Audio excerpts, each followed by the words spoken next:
one of the basics of market structure that we talked about are the channel, right? The channels. We said these channels just shows you how market is moving, how price is moving across the trade.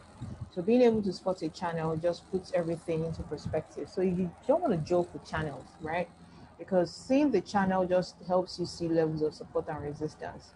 That's just what it helps you see. It helps you see support and resistance, and it helps you, focus on that clear price action. There was a guy in the group that I commented today.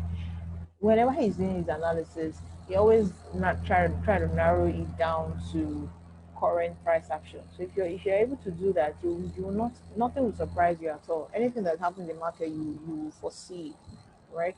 So don't joke with these channels. As you're seeing market create levels of highs and lows, spot a channel there. As you're seeing market create levels of highs and lows, spot a channel there. Even when you see a bullish harmonic pattern or a bearish harmonic pattern, and maybe you didn't see it on time, but the market has already started moving, be sure to spot your channel. So you should always spot your channel at every point in time.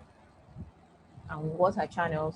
They're just simply two parallel lines that are opposite each other. So we can have it in the bullish direction or in the bearish direction. So the bullish direction often follows a selling market. So as the market continues to drop, you expect it to break out. After the breakout, always wait for a retest. Don't overthink it. Just always make sure you wait for it. So if you don't catch the breakout, wait for the retest. That retest is often coming back to test that zone. Or just use your Fibonacci and mark it and target the 61.8, 0.6. For example, we have it on DXY. We drew the channel, yesterday's analysis that we did. We saw the channel, we drew the channel, and right now the market has broken out of the channel.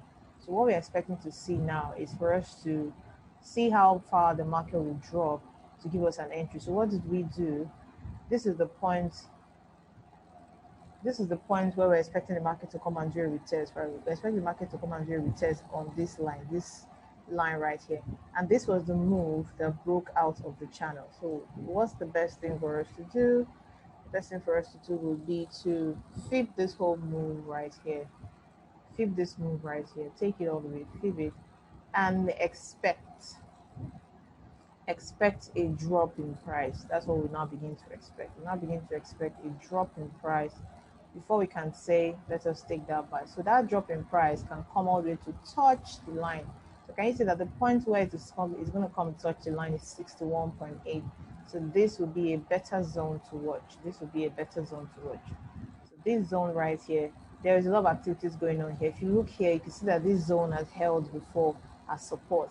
If you look here, it has held before as support. And right now, the market has broken it almost multiple times. So this was the obtained break. So now we're expecting the market to come back and do a final retest. So there is a lot of preference here. We can take a lot of preference from this point. So that gives us a strong confidence that this market should come back all the way down to do a retest. So some traders might decide to sell that retest. Personally, I don't do that because it is like 60-40 chance, right? Because you don't particularly know for sure that the market will start selling from here. What if it keeps pushing up? What if it keeps pushing up? You know there is going to be a retracement, but you don't know exactly where it starts selling from. So it's always best that if you're going to be trading a retracement, you want to trade it with caution. So people who trade retracement, they are those who scalp and those who are often monitoring their trade because they know that they are trading against the market trend. So you always see them scalping it. So when they enter, they usually enter for 10 pips. They enter for 20 pips. They enter for very quick pips, and they just take an in and out, in and out, in and out. So you and I will be waiting, right? So it's all about strategy. Some people still while they are buying it, they'll sell this and take the profit, and then take another buy. So that's just how some people trade. They are aggressive like that. Like I said, this market is all you, right? You are the one that will make your rules. Nobody's going to give you rules. Well, if anybody's giving you rules, they're not doing you a favor because they're giving you rules based on what they have studied, they have practiced, and is working for them. So you might try that rule and it doesn't work for you. So it's always better that after learning all these things, you will be able to create your rules. And how do you create your rules? By trading. So one of my rules is that I don't trade retracement. All right. So, but you can decide that you want to trade retracement, but when that retracement happens, the market will continue to buy. So the channels, this is in the bullish direction. You can also have the channel in the bearish direction, wherein the market follows a market, a whatever that's moving towards the upside.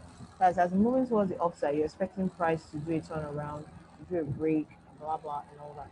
So if you look at this one now, you can see how price has just been consistently moving towards the upside. This is US oil. You see how the market has been consistently moving towards the upside. So that just tells us that this has been a continuous trend. So any breakout of that trend will just, propels for, let's see if we look at the channel here. So any breakout in that will just propels for a good sell opportunity. So this right here is just a clear bearish trend, right?